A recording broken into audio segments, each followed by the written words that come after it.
is currently a central topic of debate in the community. Please describe key approaches to development that you believe best serve Alexandria.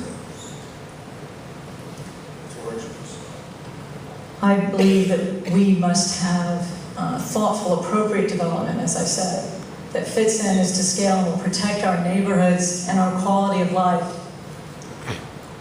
The theory for the past 20 years has been that we'll develop our way out of our debt and out of what we need to do. We certainly need development, but we don't want to ruin the goose that laid the golden egg in the process.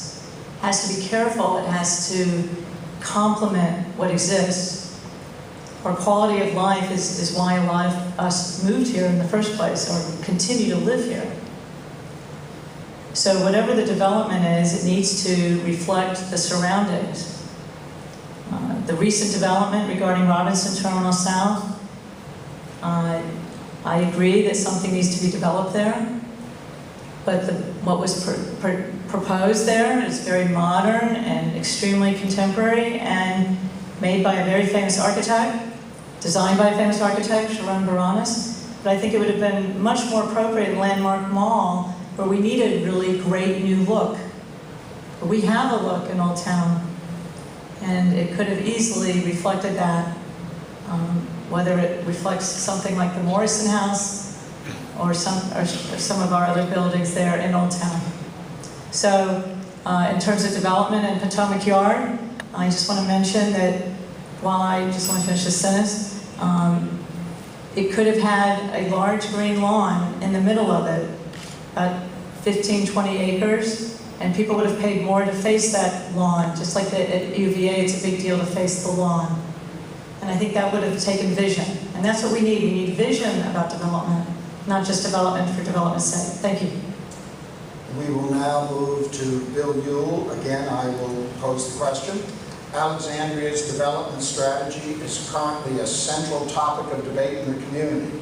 Please describe key approaches to development that you believe best serve Alexandria, and you have 90 seconds to respond.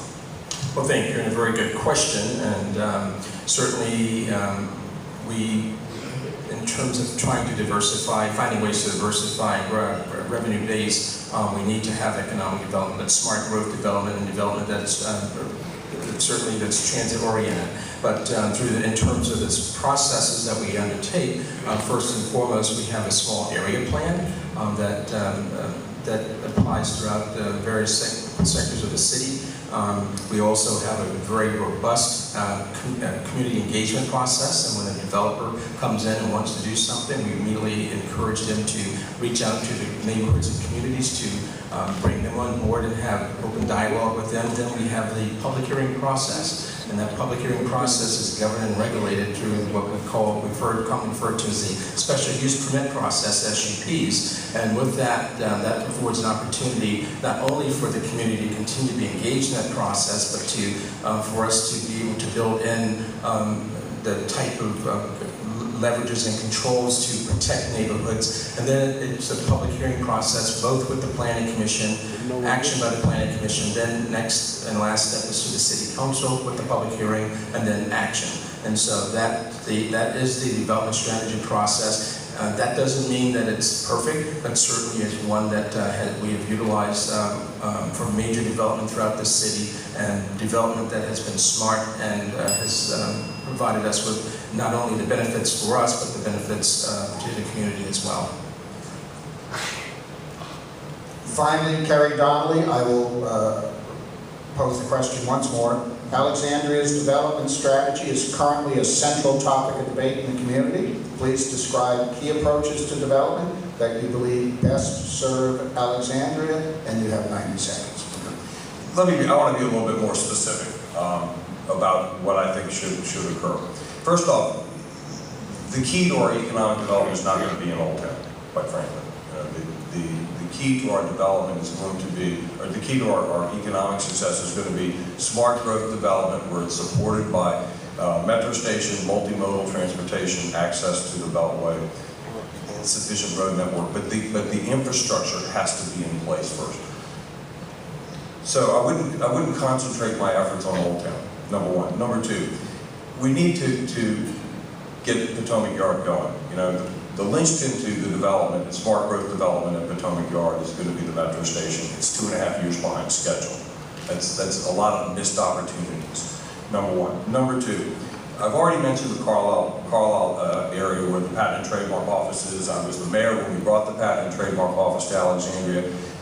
Taken together with the National Science Foundation, I think it's a wonderful opportunity for us to market to new businesses on cutting-edge scientific exploration and innovation. Number three, I've already talked a little bit about Eisenhower West, big box retail. I don't think we can afford to let it lay fallow the way it is right now. Lastly, I would play a very active role with the Alexandria Economic Development Partnership. I'm currently on that board. I think the mayor needs to be part of those discussions, part of that board, part of that strategy. You know, the mayor has not been part of that discussion. I would make sure that I'm on the board and be part of the strategy that leads the city in the future. Mayor Yule has a rebuttal. You have 30 seconds, sir. Well, thank you very much. I just want to remind Mr. Donnelly that with regards to Potomac Yard, and I mentioned this the other night, the planning for Potomac Yard actually started in 1975 when it was concluded that a metro station should be there in Potomac Yard.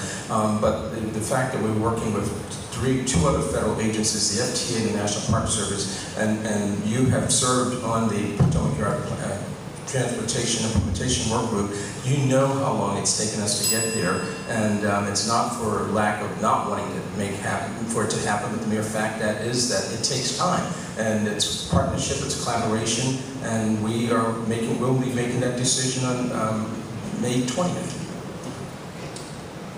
And Kerry Donnelly has a rebuttal. You have 30 seconds, sir. Yeah, very quickly. I understand the complexities. I've worked to resolve the Woodrow Wilson Bridge, brought the Patent and Trademark Office and the National Science Foundation here.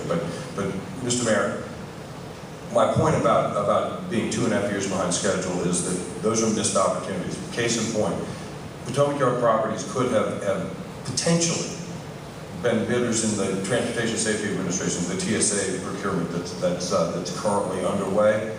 They couldn't even bid on that. They couldn't even play a role because they weren't near a metro station, and a record of decision hadn't been issued. That's because of the delay, the 2.5-year delay.